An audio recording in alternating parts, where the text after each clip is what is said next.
we need to see a fundamental shift in the way that the aged care sector is funded. Because I say it's a partnership with the federal government. We need to work out what is a more financially sustainable model that will attract capital. What business anywhere in Australia would operate long-term on a single-digit margin? Charles, welcome to Time Well Spent. Thanks so much. It's a period of significant transition in our industry, and you've been leading through a lot of change in your own organisation, BaptistCare. What gets you up in the morning, motivates you to keep going? Oh, it's the easiest question in the world. The people. We've got 12,000 staff, and the work that they do every single day is absolutely incredible.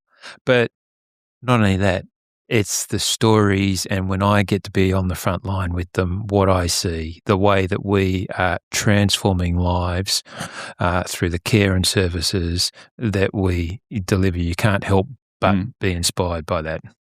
I want to start with something personal to me. In episode 12 of Time Well Spent, Rose interviewed me about my nan.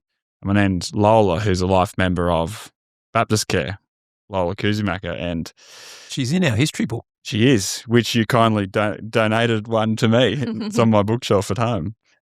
So my mum grew up in Kooringal, which was an orphanage or children's home, as Nan called it, in Mossman, and it was run by Baptist Community Services, now BaptistCare, and that charity work quite literally gave my family an opportunity to live a better life. And I remember I attended the Halo Ball this year, which is a fundraiser we'll talk about, and I said to my mum, like, oh, yeah, I donated a bit of money and sort of felt pretty good about myself. She goes, well, Dane, you wouldn't exist without BaptistCare, so you should. I was like, oh, thanks, Mum.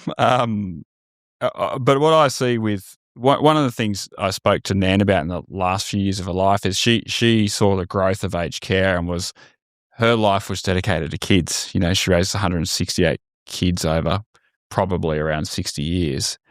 And she felt that maybe we were losing part of our mission because we're focusing more on aged care. But what I see now with Hope Street and the Halo Ball is a modern way of continuing that tradition of looking after families. But you're also leading a very large commercial enterprise. You said 12,000 employees. So how do you, in a time of significant financial headwinds, so how do you balance those two things?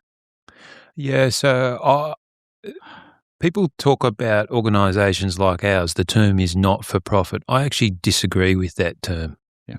I say that we're actually a profit-for-purpose business. Yes. So there are parts of our organisation that should have a really strong commercial lens. Yes. Why? Because if they're making a profit, we can reinvest that profit into our missional side of our business. So I don't see any tension at all in our organisation because our mission and our commercial components are actually interdependent upon each other. And if we do this well, it means that we should actually be able to multiply our impact in the community. That's the model. Is there something that other providers can learn from in that approach? And I know both Rose and I are aged care board members of community organisations, and there's often a lens of, hey, we're a care organisation. We can't be that commercial. But I think with the challenges we have as an industry, we can't afford not to be. I think that every single charitable organisation needs to be financially astute. Yeah. If you're not, how are you sustainable? How will you be in business to deliver those essential services that the community are looking for? So my advice to any charitable organisation would simply be know your numbers. Don't hide away from it. If you're not on top of your financial performance, how are you going to protect your mission? Be honest about cross-subsidisation in your programs. name it, own it, be upfront about it, and then also seek partners, because we can't do this alone. We are very thankful for the really wide range of partners, particularly in our Hope Street side of the business, where we share the load together. One thing you've been quoted saying is that the industry needs to be bankable in order for investors to continue or start, maybe reinvigorate investment in the sector. What does that actually mean in your context? Bankable means that we need to be able to attract capital into our business, into the aged care sector more broadly, so that we can build and renew our homes.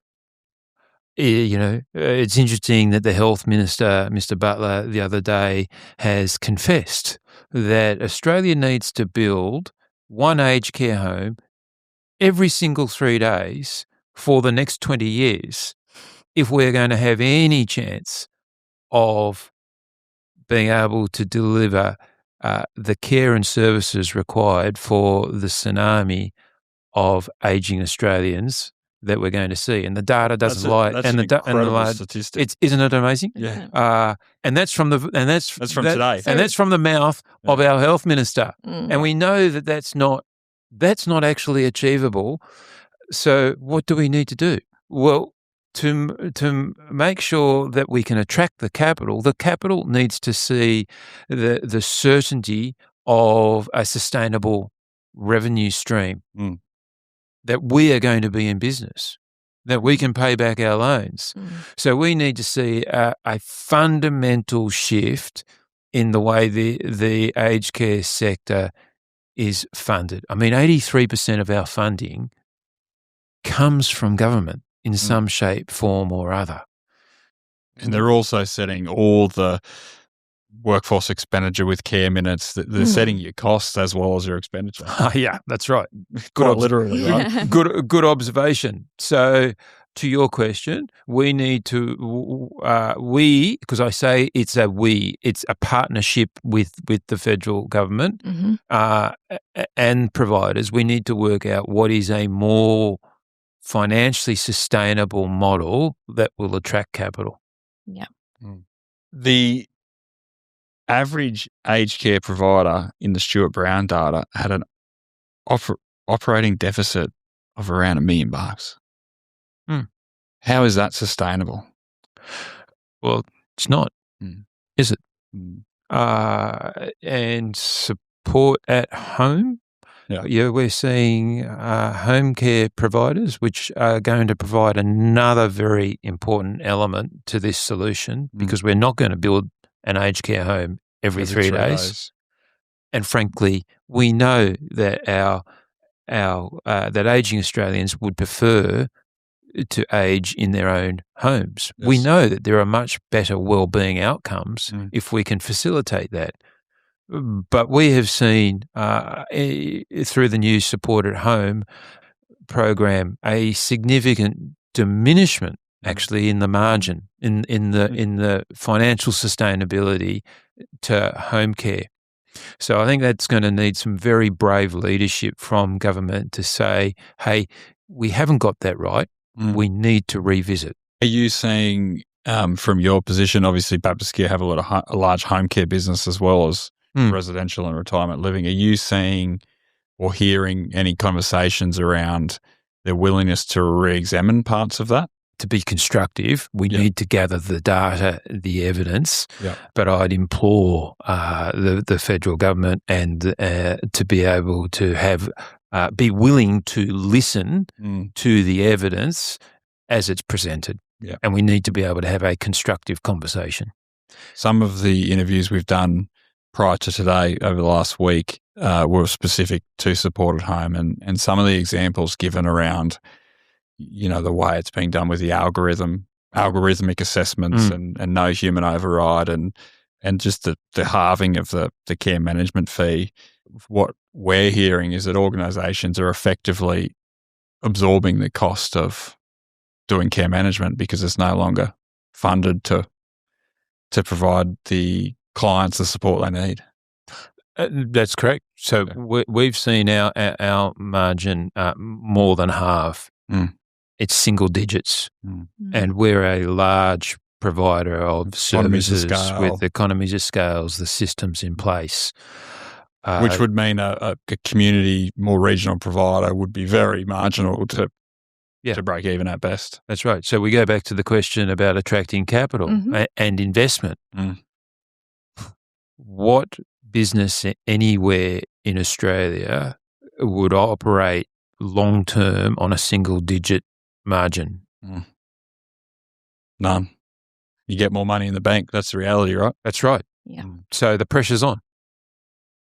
And in terms of your product mix, we haven't spoken a lot about retirement villages, but that's quite a large part of your accommodation offering in the community. Is that right? Yeah, we've got 45 villages spread around the country. Yeah. So I think, only for context, because we don't do anything just to say we're big, right? Yeah. To be really clear. But I think we're, by count of villages, I think we're the 5th largest provider in the country of retirement living. Yeah, yeah. So you have the economies of scale. Yes. But are still sitting at a very slim margin. So retirement living's a different business altogether. Okay. So retirement living is probably, not probably, is a financially sustainable model.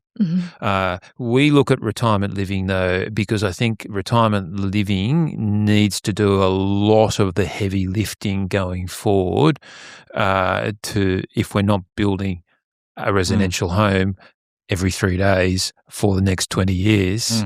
So we look at that and say, how do we leverage what we're really good at in our home care business and our skill and knowledge from our residential home business and combine them together in our retirement living business. And from what you're saying, the unrealistic, if we're going to build a new home every 3 days, we need to start planning that 3 or 4 years ago.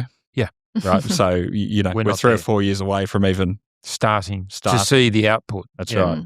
Absolutely. So it sounds like what you're saying, your view is within BaptistCare is that the way to achieve that, to meet that demand, is a mix of obviously, we'll talk about you are building residential, but also to utilise a mix of home care and retirement villages to. Yes. Yeah. Okay. That's right. That's right. And introducing a much higher level of care into villages. And that's very thematic. We're seeing we're not solo thinkers in that space. We're not groundbreakers in that space.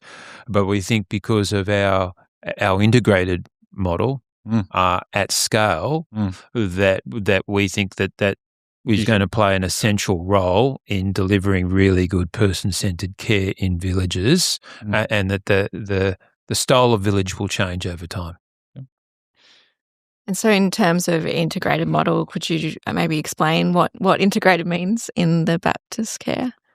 Oh, look, I've only been in this sector for almost 6 years, so I still try to describe myself as new to the sector. It's not sort of washing as well as it used to. But I think this continuum of care conversation has been around for a very long period of time. But it's how we can establish a relationship with a client through the home care business, and then they can journey through us in a seamless fashion to their final seasons if they need to be in a residential home, and remove as much of that friction as possible. And because of our knowledge of them through that journey, we're able to really tailor and deliver a really great person-centered care. A resident would say start with home care in their own home and then transition into. It might come into a retirement living where they get a higher level of care over time. And then if required, and if their acuity means they need to go into a residential home for their final season, then we can accommodate that in a seamless fashion. I think once upon a time there was a real difference in appetite for care in retirement villages in different markets.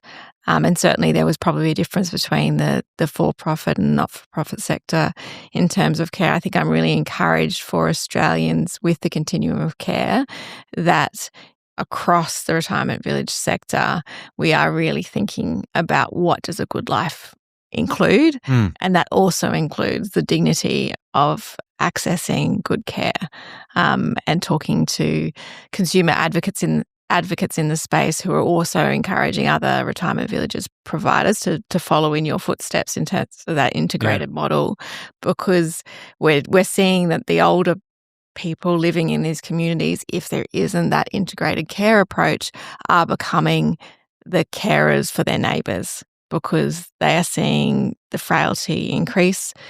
There's no beds for them in residential aged care, or they're not of the acuity that, a residential aged care service can afford to bring in, and they're kind of carrying the burden unless providers like yourselves continue that good work. So I think I'm encouraged generally in the market to see that retirement villages are talking about good care, and that good care is a good life as well. No, that's right. It's a great conversation, and it's a collective thing. It's not an us and them thing. And I think the reality is there's so much demand. You don't have to compete with your competitors, right? We actually need to meet the need as a country. Exactly. Yeah. If you had the ear of the minister, what would your advice be, or what changes would you make? Well, the first thing I think it's really important the sector makes sure is that we show our gratitude to the government, who after 20 plus years of neglect from governments of all persuasions, that this government has actually stood up to the plate and has made a significant impact in terms of their increased funding into the sector. So I think we should acknowledge that as a sector. But I think we also need to make it clear to this government, which they probably don't want to hear, is we're thankful for that. But all that's done is make the sector be able to be sustainable for a brief period of time. The work is not done. You've laid the foundation, but now we need to build the house, if you wanted an analogy. We need, Mr. Minister, to keep the momentum going, because it's been a Band-Aid, unfortunately, even given the significant sums, $11 billion to increase wages for a workforce that was on its knees. Amazing. But we've got to do more. Yes. And that's very difficult news for a government where there are significant budgetary constraints and pressures everywhere. So the message to the minister would be courageous. We need bold leadership in this country. So be prepared to take risk. Be prepared to really, truly listen and think laterally. The definition of insanity is to keep doing the same thing time and time again. We've done that for 20 plus years. So we need bold leadership that's going to be courageous enough to approach this through a different lens. And the interviews we've done, one thing would like to see from industry bodies, from leaders like yourself, and you're certainly doing it here, but also from government, is more honest conversations about the trade-off. I think we get so stuck in political speak, we go around in circles. I think Australians understand that the demand for aged care is doubling in the next 15 years, and there's nothing we can do about that. We have to find a solution one way or the other. The reality is that solution is going to cost more money because you're doubling the amount of people that need more care. So the reality is I'll use the term the health system, which includes aged care, is on its knees. Yes. Yeah. We are actually at an inflection point. We only have to look to the UK, to the NHS. We're not even a decade behind that broken health system. That's right. Yeah. We've got 3,000 senior Australians today in hospital beds. Mm. Do we want that to be 6,000? Do we want that to be 8,000? Do we want to see literally thousands of deaths starting to occur because ageing Australians can't get the care that they need? Yeah. That is the full and frank conversation that needs to be had politically, but also with the Australian public. That's right, because there's financial trade-offs from a budgetary perspective that we have to make. And that's what's probably disappointed me the most is it just seems to go around in circles. We actually aren't transparent with the scale of the problem. And I get frustrated as someone who's, grown up and grown a business in the industry, and you hear the general public talk about aged care like it's a big, massive profit maker, and Charles is driving a Ferrari, and and it's just not the case. No, it's not. It's an essential service. That's right. To Australians. So, Charles, you came from property development and fund management. So you've worked on Sydney Olympic Park, Colonial First State. How do you think this outside perspectives shows you how to run BaptistCare differently? So I think that background gives me the ability to think about capital slightly differently. I think that it makes me think about the assets that we used to acquire, which was shopping centres or office buildings, and the intentional curation of place. In fact, I said this just the other day to our retirement living team. We asked them, did they know what the QT meant in the QT hotel chain? Do you guys know? No, actually I don't. I do like the hotels though. Right? Yeah. Quirky and trendy. Yeah. Okay. Well, makes sense. Fair enough. I was thinking quiet time. And that's why actually one of my team said to me, quiet time? No, quirky and trendy. But the point is that they know exactly their customer, and they are very focused on that experience for the customer that they are targeting. Yeah. And are laser-like in what I call their focus on placemaking. Mm-hmm. Now, you actually see that in shopping centres and office buildings too, to attract customers. So I think that just brings that slightly different lens to the way that we go about putting the customer, to use that term, at the centre of everything. And then the development piece is about how you do and deliver a curated master plan community.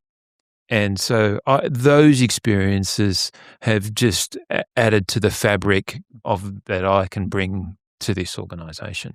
Yeah, I think that's such a powerful thing, calling our clients, residents, care recipients, there's the consumer, there's all sorts of participant language. Yeah. But actually calling them a customer, to me, is actually respectful. It says that we need to step up. It's not an institution we're running. We want to provide homes and services that people want. And we shouldn't be ashamed of that in this sector, because if we can treat our clients like customers, putting them first and actually following in their footsteps. So does our built environment look like in terms of the client experience rather than the workforce management, which is very important. But if we focus primarily on that customer experience journey first and foremost, we break down so many stigmas that we unconsciously bring in the design space to developments. Bang on. So that's one-on-one, right? Don't do anything until you've walked in the shoes of the customer. If I do this, how is it going to impact the customer? Yeah, what does it feel like if there are long corridors? Is it where's the most efficient place to place the pan room? Where is the signage? Can I find my way around the place? Yeah. So something is a bit of a call to action that's come up in a few of our conversations is the frisking of staff for any laminated signs and blue tack. Is that something that your team is on board with? Well, but here's another observation, that actually our staff are our customers as well. Yes. Yeah. So the competition for labour is going to remain real for a very long period of time. So if you're not considering your staff as a customer, yes, yeah, good luck in having enough of them. Yeah.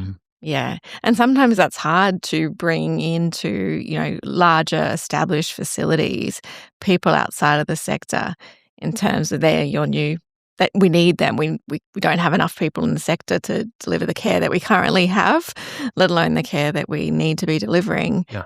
And we need to be thinking about their journey differently because, often we're designing or building around the people who've been in the sector a long time, which we need to also keep very happy and on board with us through the journey. But I think there is a lot of things that we unconsciously do based on, well, this is the way we've always done it. So you've got to be thinking about how you attract staff today, but actually the staff of tomorrow. And there is, you can poke lots of fun at Generation Z and Alpha and Beta and all these fantastic names, but the reality is that through this demographic shift that is occurring, that workforce is going to have different expectations. So a career is going to look very different to them. Yeah. They're far more focused on experience and well-being and balance. So we as providers need to be really conscious that we've got a changing workforce. Right? And we need to attract a younger demographic to work in the sector too. Absolutely. Absolutely. Yeah. So when you're thinking about, so you are an aged care organisation that is developing. So what are the things, is there any, gems that you'd like to share with any listeners who might be considering redevelopments or refurbishments or new developments that you think is, a worthwhile thing to challenge? I don't think there's any magic silver bullet to this space, and there's very few new original thoughts, if any. But for us, our focus is on the co-location of our different services. We call it a clustering strategy. Economically, it makes sense if we can bring our bits of the business into a smaller and smaller geography.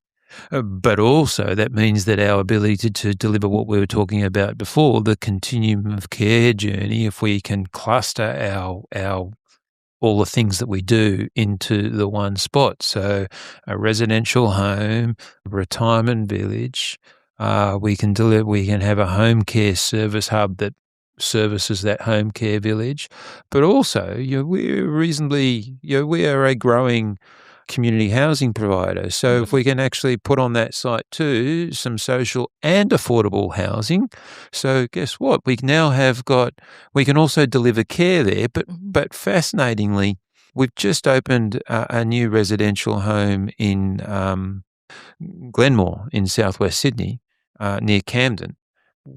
We've been there's 3 or 4 of our tenants in our social and affordable housing that are now working in that home. That's amazing. Right. So what am I talking about there? So clustering. Second, intergenerational.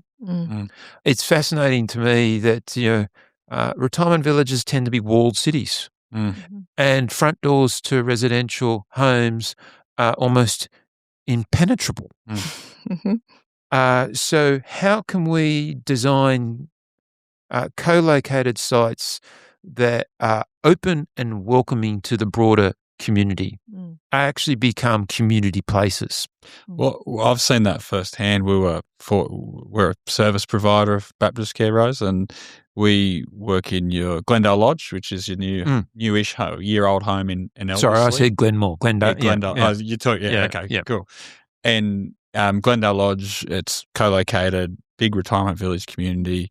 We built a rehabilitation gym in it, which the community can use if the home care packages, but the residents can use as well. It's a great, it's a very quiet and quite inviting space. Yeah. So I think one of the tricks is design from the ground up, not as an afterthought, right? So you got to be very intentional about having open ground planes, shared spaces, connections to the local streets and services. So cafes and gyms, hairdressers, accessible to all and open to the broader community. Yeah. The master planning piece is obviously a big part of that. Critical. Yeah. So that's the design from the ground up at the beginning, intentionally thinking about how do we offer a more open and welcoming space? And if on the site allows, how do you make that intergenerational? At our site next door to Macquarie University, we intend to have some build to sell for the whole community. We want to have a student accommodation. Beautiful. Is that in Macquarie Tower at Macquarie Park, right? So everything is just part of the community. And I think one of the things I love walking through when I do customer experience journeys with clients is starting with what are the fears of aging. So for our customers, what are the fears that they're facing? That's outside of, having actual events of frailty, etc., going through them and then looking at our built environment and saying, what are some of our built environments enforcing? So if we have a cohort of people who are fearing the next few years of their life based on, impending issues with health, etc., or a loss of a loved one or all of these things, and then we're putting this aged care facility that feels impenetrable so that if you go in, you never get to come out. And then we wonder why nobody wants to live in aged care and we have such a bad rap. If we're a part of that, really pushing, we want this welcoming experience. We want people to belong.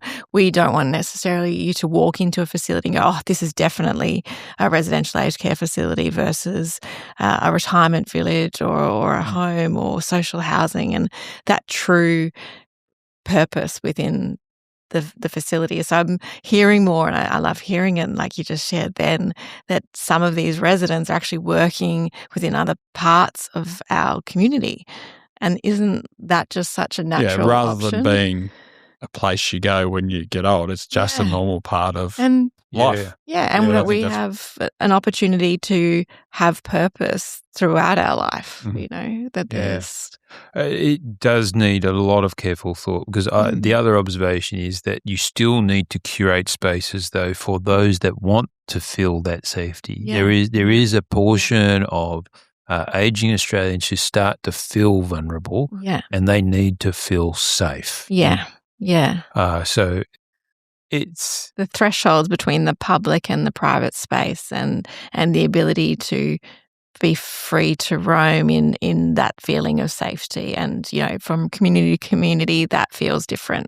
What's appropriate in urban Sydney, we're filming here in Woolloomooloo today, it would be different to what you would have out at Penrith or in, So it's incredibly complex. One thing we talk about as a national organisation is we've got to think nationally, but we've got to act hyper-locally.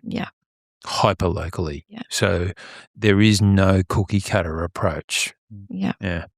I'd love to talk to you about the process you went through with the BaptistCare merger, because I believe you took on the CEO role around 2020. Yes. And I think the first major crisis you had was Dorothy Henderson Lodge, which was the first home in Australia, which my nan was actually living as at the time. Had the first COVID outbreak. So I'm just interested to hear, firstly, what your experience was coming in at that time as a leader, but actually new to the sector. But then I'd just love to hear the story about how you've merged into a very large organisation. Yeah, so you could say if you're offered a job as a CEO in the midst of a Royal Commission and a pandemic, think twice. No, come on, jump in. We need you. Jump in. Go for it, because there is so much learning to be done in real time. You will learn quick. So just factually, the Dorothy Henderson Lodge, which was the first aged care home in Australia to have COVID in it, that event had just occurred. So, and I was in this wonderful transition. You still said, I'm going to take it on. Yes, exactly. But I was in this wonderful transition period with my predecessor. But to your question, what did I learn through both of those events? Because the Royal Commission was a harrowing time for the sector as well. Constant negative. Parallel to the pandemic.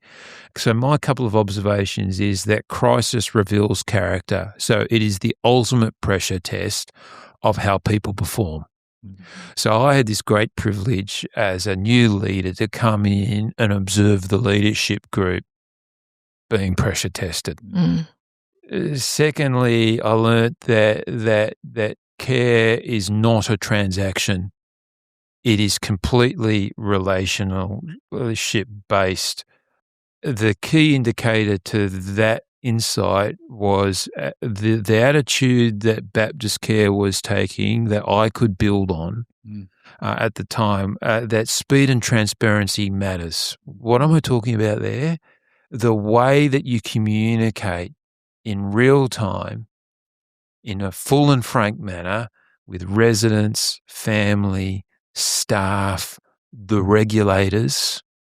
That says that saying, when you think you've started to communicate, then start communicating, right? Yep. They were the benefits of coming in at that point in time. And the negatives, obviously, a few more grey hairs. Yeah. But then you've embarked in the last couple of years on a national, almost national merger of Baptist organisations. Can you tell me about that? Yeah, sure. The whole philosophy, ethos behind that, working through that over a couple of years. So people go, "Oh, you've just done that, right?" Yeah. You just rang a few mates and said, the overnight success. Folded it together. The overnight success was actually a couple of years of long and thoughtful conversation. Yeah. But at all times, where did that conversation start? It started, well, if we join together, would we be able to enhance the care outcomes for those that we serve around the country? Yes. That's the epicenter. We talked about it before. That was the first question asked by all of the boards. The second question, in parallel to that, was, would we actually be stronger together? What did we mean by that? Well, would we be more financially sustainable? Would we be able to provide better outcomes for our staff in addition to the customer-centric journey? Would we be able to have a louder and stronger advocacy voice? Because it's not just aged care. Let's go back to Hope Street, right? And the various community service offerings around the country. Would we be able to be more influential? These are the sorts of questions that were at the centre of the conversations that were actually a couple of years. And so now you've merged your 12,000 staff. I remember we had a conversation, I think it was at the Ageing Australia event, and we were chatting about it, and you said how challenging it was to merge them together because you were running 3 financial management softwares, 4 payrolls, and 3 clinical management programs, and you can't just go, okay, switch it off. The people's lives and care, and you've got 12,000 staff to train on the new systems. Train and transition. So how's that going? I know. I tell people we're just a really large startup. Right? Very large numbers of people doing really important things. Yeah. Where actually poor outcomes are not acceptable. Those outcomes being our care outcomes. Yeah. But Is it the hardest thing? Is that what you were looking for? How's the process going, right? Like how's the process? So the process is actually going incredibly well. Yeah. We're not quite 12 months in. Yeah. It was the 5th of March, 2025. So not quite a year ago that myself and my new leadership group gathered to say, we've got this great privilege and responsibility of standing this new business up. And in that time, we've created a new organisational structure. We've employed well over 100 general managers and heads of around the country. We've survived, and I call it survived, new regulation for aged care. But actually, it's also worth remembering that in the last 12 months, we've seen significant new regulation in both cyber and privacy, and actually in the ESG space as well. And because of the scale of this business now, that's actually brought a whole lot of additional compliance and regulation and governance requirements as well. We've kept building stuff. We've actually bought some other businesses. Most importantly to me, when I talk to the customers at the front line and to our staff on the front line, they really haven't felt a change. Yeah. And that was one of our key KPIs that we set ourselves back in the 5th of March last year, was we knew we'd be successful if our customers and our staff on the front line hadn't noticed too much. Business as usual. It's how we achieved that? Through A, having amazing people, but B, a very dedicated and focused attitude towards planning and transition. You have some, I mean, the people I deal with, I always know that if there's a phone call, it's never a casual chat. It's always a problem to solve or an opportunity to help them with. Here's a contrarian question for you. Yeah. Maybe challenge you a little bit. As you spent 15 minutes at the start of this interview saying aged care is not bankable, but you're building and you're developing. So why is now a good time to invest, Charles? Because we have the privilege as a for-purpose organisation and the blessing of a really strong balance sheet that we can, and the type of organisation that we are, we can take very long-term views. Yep. If you are a publicly listed company, every 6 months you got to front up to the shareholders and give them a dividend. If you're a private investor, you might be thinking about, well, what other investment can I make that will give me a bigger return that allows me to do something else with my capital? We have been in business, parts of our organisation have been in business for now over 100 years. In New South Wales and Victoria for over 80 years. Just as a signal to you that we can make decisions that might look marginal today, but we have the confidence will deliver a return over a longer time frame. And that return, through the lens that we look at it at, is not just financial. So we actually measure our social return on investment, so our impact in the broader community and the multiplier effect of our investment, because that's actually our mission. Out of interest, how do you do that? Oh, much smarter people than me. There is a tried and true tested algorithm of inputs, but basically it measures the dollar investment and its multiplier effect on the wider community. Yeah. So, we get over a $3 return for every dollar invested in Hope Street. Yeah. Because of the avoided impact in the broader community. I mean, and the same in our my family as an example of BaptistCare's charity. My parents have been incredibly successful. We had a great life as kids. It would be more than 3 to 1 for every dollar BaptistCare spent on my mum. Significant. Yeah. So that's your answer. So yes, we see that there is immense financial pressure in the sector today. We've talked about the diminishing margin, but because of our scale and balance sheet, we've taken the view that we can press forward. Mm-hmm. And we believe that ultimately government, because we have this blessing to tolerate this very tight period, that ultimately government and community won't allow the sector to fail. Now, Hope Street is not just how you feel about maybe the future sector. Could you, for those who haven't experienced what Hope Street is, would you like to give it?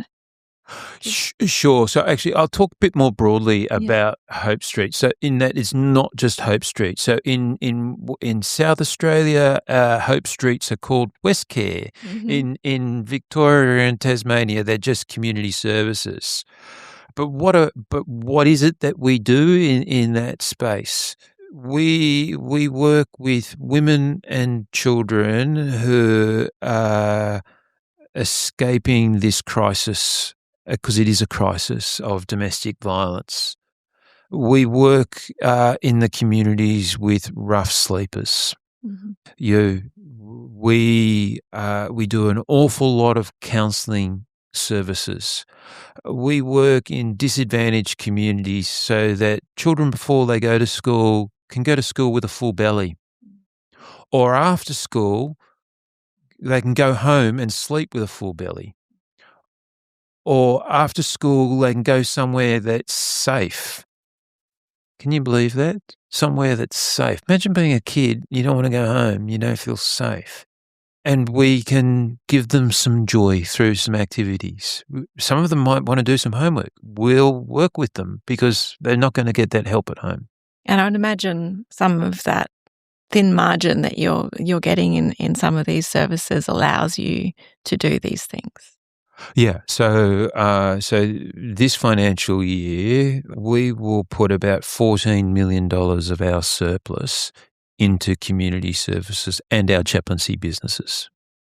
That is incredible. That supplements the variety of government funding we get for those services that we deliver, that insanely generally run on 2 and 3 year time frames. So how do you actually build a predictable, sustainable business?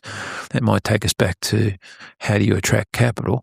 And then the third source of funding is we're just thankful for all of those that sponsor and fundraise in some shape or form or manner, because that allows us to do the 1%ers, the real value adds. So there are 3 funding mechanisms to be able to deliver those services. And a bit of a plug, Rose, and you and painters should come this year for the Halo Ball. It's a fantastic fundraiser, and I was quite shocked at how much money you raised in one evening. But it's got a great return, 1 to 3. So, but I think for me, what I took out of it, and obviously I've got the connection to it, is there's so much hope and optimism from everyone attending, and it was quite an emotional evening, I felt, with the stories that were shared of the people that were impacted. So I encourage anyone listening, and certainly Rose and your painter's checkbook to get involved this year, I should say. Yeah. So, I mean, if somebody wants to come to the Halo Ball, how do they find that? Jump on our website. Excellent. Yeah. Nice plug. Well done, guys. Thanks for that. Here to help, Charles. But ultimately, I think your question is about investment is if it's not us, then who? And that's to all of your listeners too. So if you want these services to exist in the community, not just for BaptistCare, but any of your for-purpose organisations, if not you stepping up to assist them, then who? And it comes back to one of the original points you make, is that we have to take a commercial lens to our for-purpose businesses, because that's the only way we're going to achieve that. Correct. I think it must be. Well, I guess I can speak from personal experience at this point in time for the smaller not-for-profits. there is so much we're losing because we can't have the sustainability that we used to, so that we can't have the investments into the 1% if we're sitting at negative 5% or further each year. But I think there's a good call to action there in terms of if you are sitting in a not-for-profit board or the CEO, what's that aspiration to give back? What is that really re-engage after what has been 6 very long, tiresome years, and re-engage with a bit more enthusiasm around your purpose, like you're speaking to, Charles, today. And it's not for profit, it's profit for purpose, if you've been listening, Rose. But I'd say yes and. Yes. So this goes back to the conversation, if I had the ear of the minister, I would also just say, just don't think about aged care because there are lots of organisations like ourselves who are in the aged care business who do lots of great things in the community. If you let this sector fail, you've got you're doubling down in your multiplier effect, because ultimately we won't be able to put $14 million back into the community through those other missional services. So you're going to have to deal with that problem too, Mr. Government. Absolutely. So we need a much broader lens on this conversation. Yeah. And it's quite incredible how much of our health sector is health, aged care, social services is run by either faith-based or non-faith-based for-purpose organisations. Yeah. All right, a couple of last questions to wrap it up. What haven't I asked you that you think it's important for people to understand about where aged care is heading? So I think we've already touched on that Armageddon scenario, right? But it's actually tangible of the sector failing Australia. That is real and tangible. But I'd like to be more optimistic with this question and talk about the 300,000+ care workers that are in the sector who have seen a significant uplift to their award wages over the last couple of years. But the importance that we keep that going and making the sector as attractive as possible to attract that next generation of care worker. So we haven't talked about that. And I think that's a really important conversation. I think the other piece around attracting the next generation of care workers, but also next generation of leaders. Rose and I are both in our mid-30s.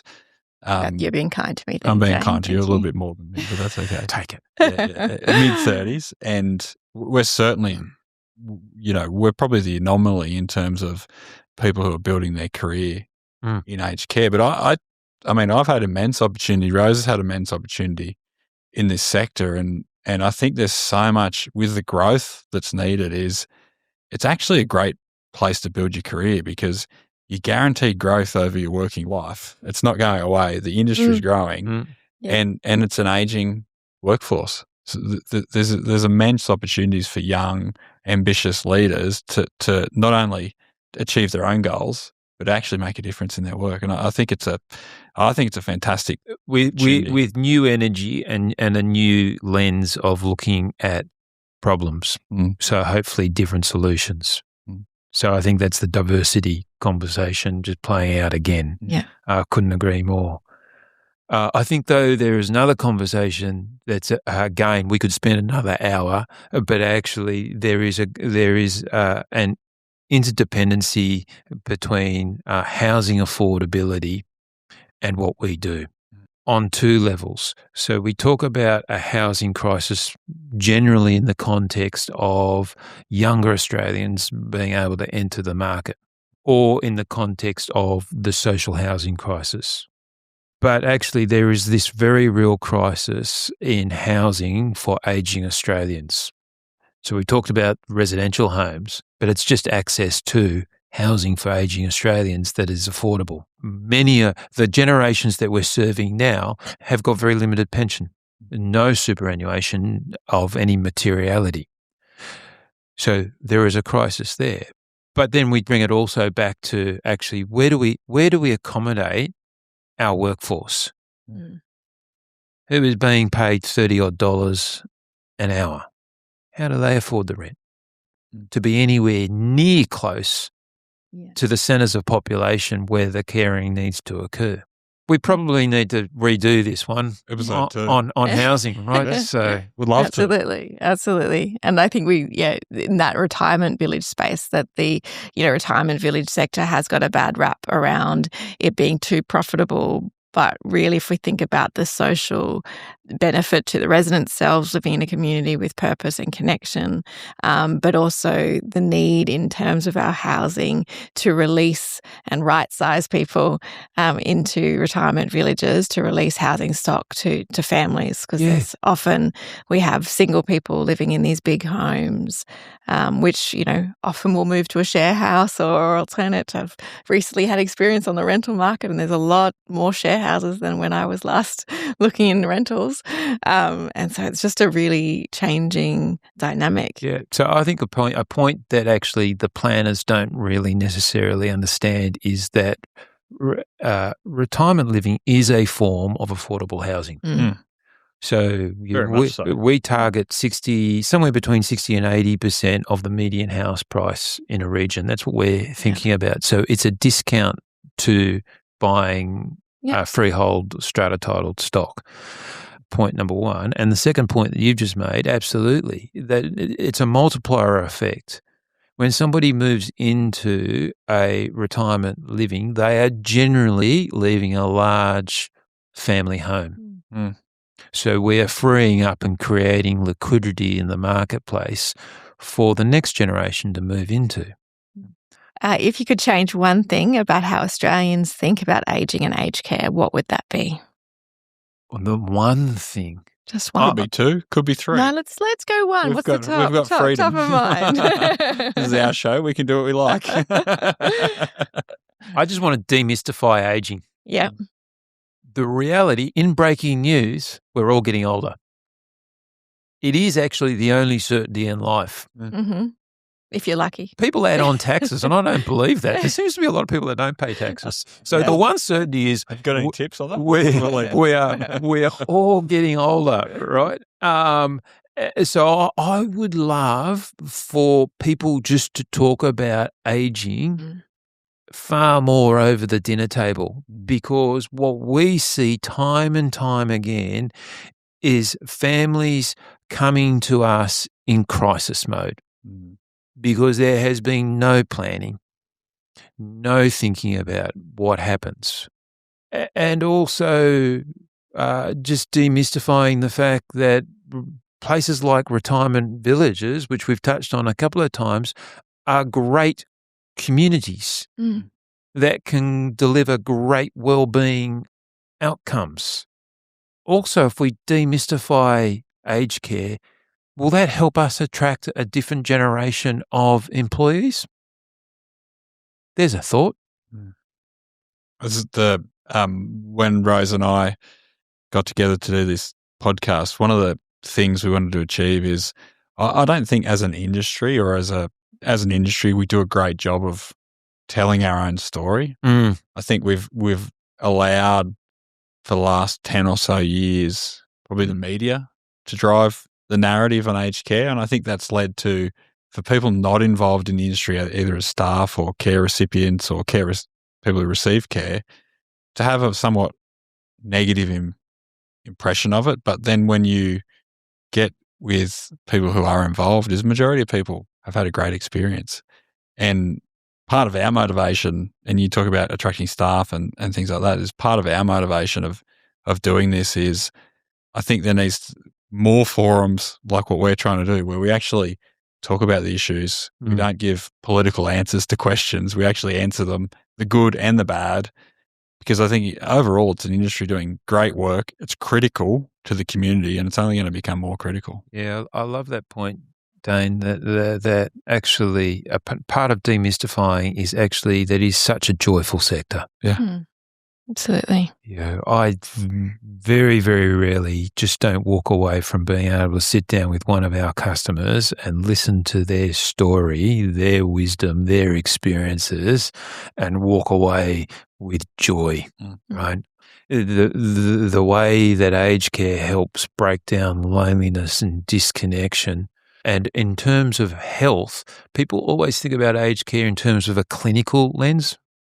I'd like them to think far more about aged care, about just introducing much better well-being, a holistic approach to care, and the joy that can bring for people.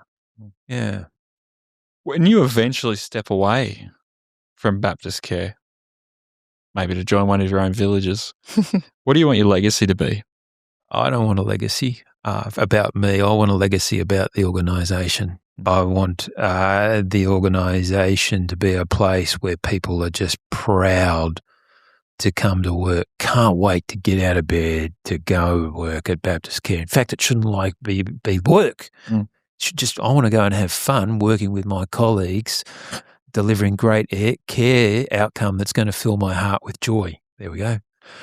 Yeah, because it's not about me. It's about the organisation and the people in it. Brilliant. Charles, I hope that was time well spent. Yeah. I've had fun. Thanks for coming in. What a good way to spend a Friday over, actually. It's really good to have to think about this, right? Yeah. It actually helps you go, oh, yeah, that's right. That's right. Look at all these things I've done. Put some context to the daily grind. Yeah. Thank you, mate. I really appreciate your time and everything. Yeah. Yeah. Loved it.